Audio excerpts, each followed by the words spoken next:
Have you ever had the privilege of being in a contemptuous relationship? I've been reading a lot of books by John Gottman, a marriage researcher at the University of Washington.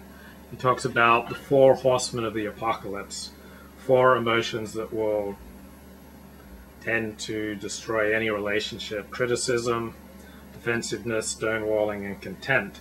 And out of the four, contempt is the one emotion that a marriage cannot survive, according to John Gottman. So what exactly is contempt?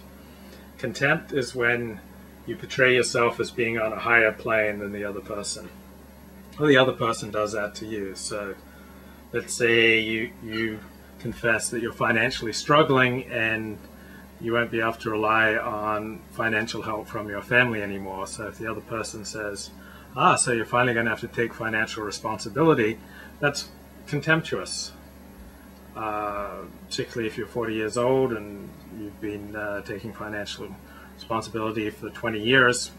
Even if you've occasionally received some help along the way, that doesn't mean that you don't take financial responsibility. So anytime when you portray yourself as being on a high plane and the other person being on a much lower plane than you, then you're being contemptuous.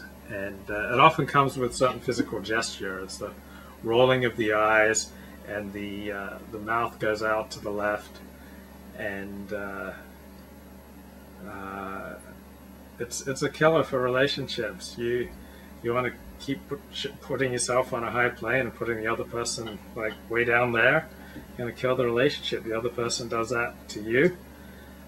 You can call them on it, but basically means the relationship is doomed.